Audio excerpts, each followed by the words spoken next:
going to start this morning with a song by Marc Broussard. It's very seasonally appropriate.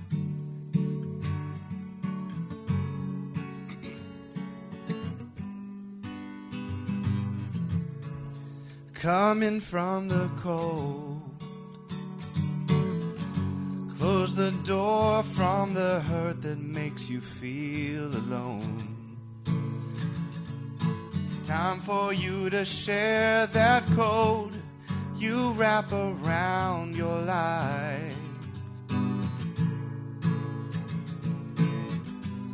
Step into my arms, let me hold you close.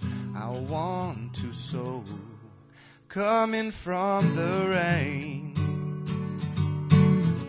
shake away all the tears you try to hide in vain. Tell me every fear that keeps you from this world so wide. Leave it all behind. Stand by my side. I'll share with you.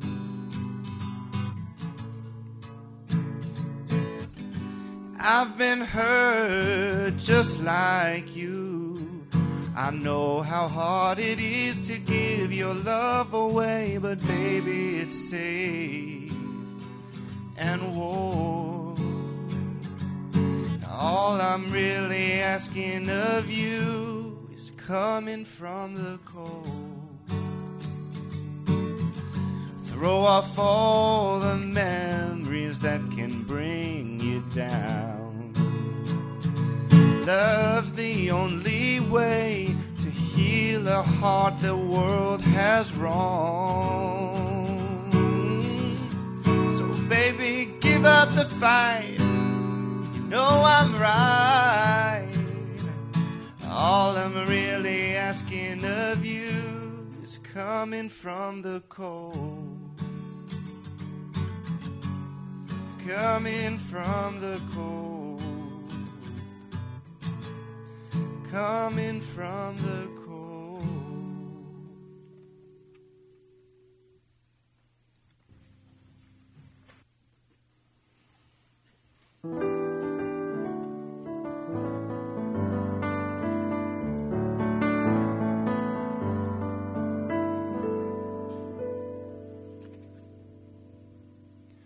Standing in line, marking time, waiting for the welfare dime.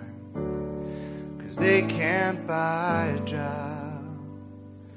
The man in the silk suit hurries by as he catches the poor old lady's eye. Just for fun, he says, get a job. But that's just the way it is. Some things will never change. That's just the way it is. But don't you believe them?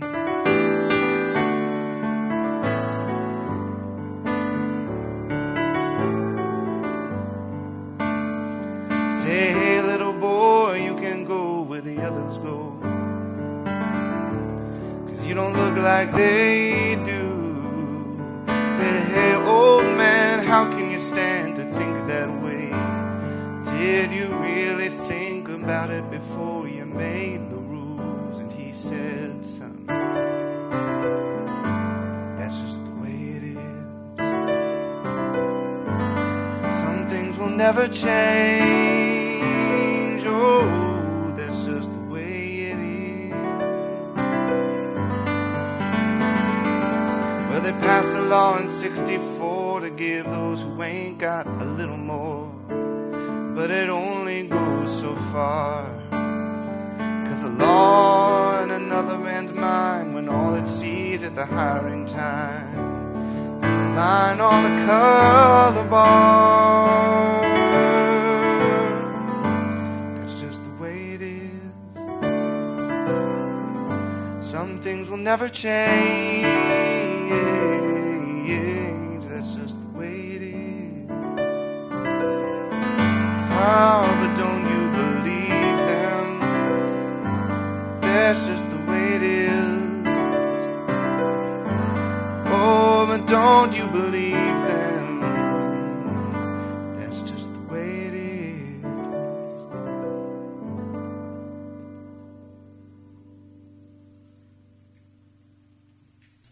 These are the words of the Nigerian poet, Ben Okri. One of the greatest gifts my father gave me, unintentionally, was witnessing the courage with which he bore adversity. We had a bit of a roller coaster life with some really challenging financial periods. He was always unshaken. He was always completely tranquil, the same ebullient, laughing, jovial man. Victor Hugo said, adversity makes men, and prosperity makes monsters. Malcolm X, there is no better teacher than adversity. Every defeat, every heartbreak, every loss contains its own seed, its own lesson on how to improve your performance the next time. And from Ulysses S. Grant, the friend in my adversity I shall always cherish most. I can trust better those who help to relieve the gloom of my dark hours than those who are so ready to enjoy with me the sunshine of my prosperity. Abraham Lincoln said, nearly all men can stand adversity, but if you want to test a man's character, give him power. LL Cool J wrote, when adversity strikes, that's when you have to be most calm. Take a step back, stay strong, stay grounded, and press on. Albert Schweitzer said, one who gains strength by overcoming obstacles possesses the only strength which can overcome adversity. Barbara DeAngelis wrote, we don't develop courage by being happy every day. This is a good one. This is the theme of my sermon. We develop it by surviving difficult times and challenging adversity. And just for fun, I have one more from Abraham Lincoln. If I were two-faced, would I be wearing this one?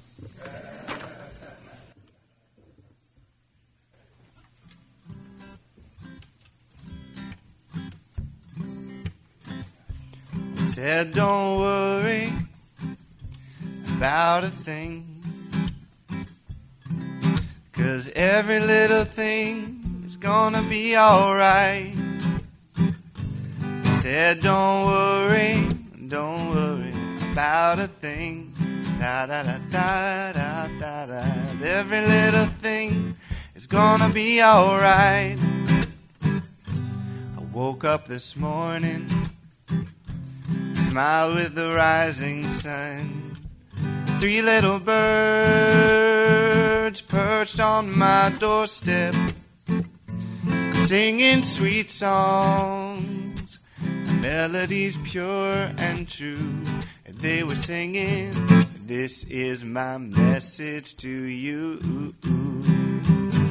I said, don't worry about a thing, 'cause every little thing is gonna be alright. Said, don't worry about a thing, 'cause every little thing is gonna be alright. My apologies. Every church I go to does things in a different order, so.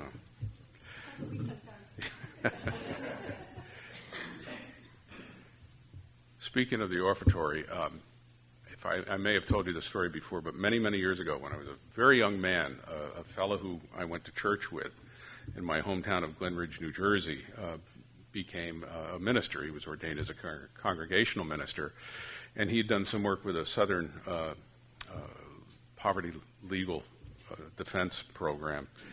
And he got to know Martin Luther King's father very well. And when he was ordained in our church, he asked Martin Luther King's father, Daddy King, to give the sermon. And one of the things that Martin Luther King's father said that got a rueful smile from my father and other people in the congregation was, when you put your money in the collection plate, God doesn't look to see how much you put in. He looks in your pocket to see how much you've left there. And I got a good smile. By the way, on a day like today, when the weather has a little people a little nervous about coming to church. I found works very effective in our home congregation. The next week when people say, "How was the service?" Oh, wow. Just go, wow, incredible. And really, yeah. Oh. Watch, it'll start coming in no matter what the weather's like. On December 23rd, in 1776, Thomas Paine wrote that these are times that try men's soul. For Unitarian Universalists, our hopes for a better world, a more democratic, equitable, and ecologically safer world are really being challenged, and they're going to be challenged for the next 2 to 4 years. So the question and the theme of my sermon today is, can we keep our empathetic abilities open? Can we be effective politically? Can we be effective spiritually? And can we grow spiritually despite the enormous battles I think that we have in front of us? I insist that we can and we have to, for the sake of our children and for the sake of our country and our world, but even more importantly, for the sake of the integrity of our spirits. For this is what I believe is our opportunity of profound spiritual growth. Win or lose the social and economic and political battles that we have in front of us, we can all grow. And if we aren't as successful as we'd like to be making the world a better place, we can make ourselves better.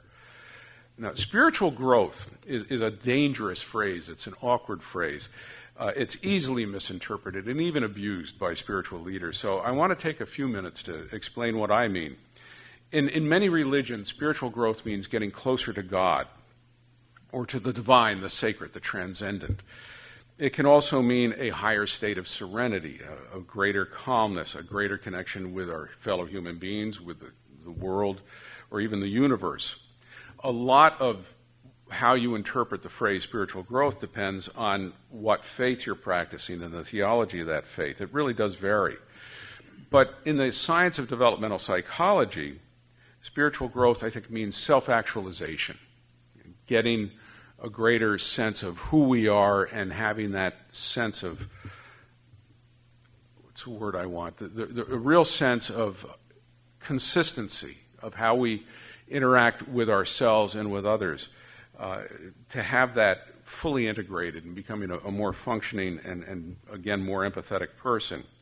When I was writing this sermon, I called a friend of mine who's a Unitarian Universalist minister, and we discussed the concept of spiritual growth, because a lot of Unitarian Universalist ministers people don't believe in God, or if they do, it's a different God than it's described in the Hebrew or the Christian tradition.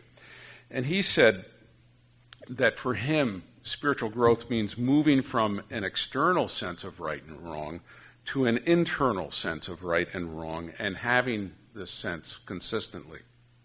I really like that. Instead of having the world impose its standards of behavior on us externally, it comes from inside. We know who we are, we know how we want to behave, and we're able to do that. It appears to me that a man whose need for ego gratification significantly or completely overwhelms his desire to be a successful and thoughtful, articulate leader of the world. And he's going to be taking the presidential oath of office on January 20th. For the short term, we've lost the battle of the ballot box, and it's going to be 2 years again before we have an opportunity to reverse this trend. So now we have to prepare ourselves to fight and hopefully win the battles of the American legislative and judicial branches of government. Now, a couple of hundred years ago, when he was a very young man, Ben Franklin developed a list of 12 virtues that he believed every adult man and woman should strive to practice on a regular basis. And I could spend an hour on this topic. I just want to give you the words, and you can fill in the concepts yourself. Temperance, silence, order, resolution, frugality, industry, sincerity, justice, moderation, cleanliness, tranquility, and chastity. He sent this list to a friend of his, 12 virtues, and said, "What do you think?" And his friend wrote back, "It's a good list, but I would have felt a little more comfortable if you'd included the word humility." And Ben Franklin wrote back, You're absolutely correct, Josiah. I will immediately add humility, and instead of 12 virtues, have 13, and I will endeavor to be more humble in the future. My only concern is that if I am successful, I might become proud of my humility. Now, you've heard the concept of his virtues, you've heard the concept of an intelligent quotient, and you've heard the concept of emotional intelligence from the writer Daniel Goleman. I've developed my own list, borrowing from both of them and some other people, what I call spiritual intelligence. And briefly, curiosity, a desire to learn, to grow intellectually and spiritually, a desire to consider existential matters. Reverence, a sense of wonder about one's life and all life, and the desire to protect and nurture life. Empathy, most important of all, the ability to recognize and understand the suffering of others and to endeavor to ease that suffering whenever we can. Good ethical standards to guide our actions and the willingness and ability to act in accordance with those standards. Getting back to my minister friend, having an internal sense of right and wrong and being able to carry that with us and act on it every day. Appreciation, or you could interchange the word gratitude, an appreciation of others' beliefs and faiths and how other people live. And very simply, the gratitude for being alive. I've never met anybody who was angry at their state of existence, at their life, who lacked this sense of gratitude. I can't wait to wake up tomorrow morning and see what the day brings me. I've never met anybody who lacked that, who was truly happy. And the virtuous person should be well-grounded and self-confident but humble, and we need to have the ability to forgive others and ourselves. Gratitude and forgiveness and empathy, I think, are the three key things. And then I borrowed from Ben Franklin, temperance and moderation. He said, eat not to dullness, drink not to elevation. I like that phrase. And then resolution, resolve to perform what you ought, and the ability to perform without fail what you resolve. And back to moderation and temperance, the Buddha taught the value of fasting. Now, I fasted once when I was studying Buddhism, and it really was the worst 4 hours of my life.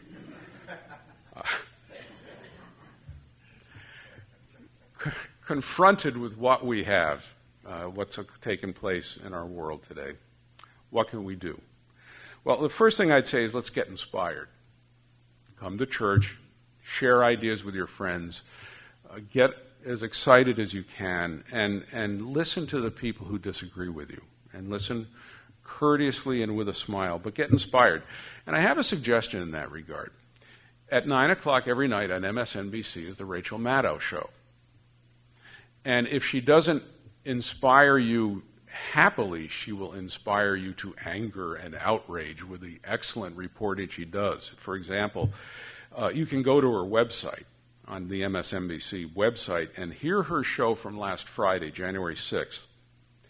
And it gives you some background about how the Tea Party went to work immediately after Barack Obama's inauguration. And over the next 8 years, were really successful. And I think it could be argued that the Tea Party has been successful in replacing the hope of the Obama administration with the anger and the authoritarianism of the incoming Trump administration. And her point was, and she was very, very specific about this, we can do the same thing. We can do it, I think, a little bit more courteously. We can do it without the tinge of racism. But she also referred to, I'm going to pass this around for you to look at. There's a group called Occupy.com. Go to their website, Rachel Maddow Show, Occupy.com, and a group of people who work for the members of the House of Representatives, who were professional lobbyists or currently working for the House, have written a brochure called Indivisible. And what it does is it shows you exactly what the Tea Party and the Republicans did right after Obama became president. And it tells you how to do things on a local and a national level very, very well. You can download this for free from their website, and it's a great book. It gives you all sorts of contacts. Several people have already put together a website, kind of an adjunct website for a counter inauguration that'll be taking place on January 21st down in Washington, D.C., and they're expecting over 100,000 people to be there. One of the things in the Rachel Maddow show on Friday night was a clip of 4 women who went to their local Republican, the office of their local Republican member of Congress, and said, don't even think about repealing Obamacare without having a viable alternative in place. People are going to die. They weren't loud, they weren't rude, but I'll bet they were effective in having this guy wondering just how far he can go before the damage is done. Take a look at that. And like I said, and by the way, if you do decide to download that, download the PDF version. That's the one that comes out with the pages all in the right size and all. And then go to Occupy.com, the website that came from, and read their weekly newsletter, Commons. And it tells you all about people like us who are doing things and what they're doing environmentally, politically, spiritually. It's a wonderful website to give you a frame of reference to work in. What do we gain if we get more involved than we have been? And where is that opportunity for spiritual growth? Mark Twain said, do the right thing. It will gratify some people and astonish the rest. But more importantly, our planet is overpopulated, underemployed, malnourished, and inadequately educated. And I do think that we've allowed the educational standards of the United States to slip terribly. I just don't believe that well-educated people would vote for the number of Republicans that we have now and a person like Donald Trump. Our legacy of hope for a better life for our children and grandchildren is really in very deep jeopardy. I don't want young people who know me and remember and think of my generation when I'm gone in the way that Winston Churchill spoke of the United States when he said, you can always count on Americans to do the right thing after they've tried everything else. You and I must have the courage, and I'm paraphrasing W. Clement Stone, to say no. To say no. We don't have to scream it. We don't have to be harsh. We don't have to be angry, but we need to say no. You can't do these things.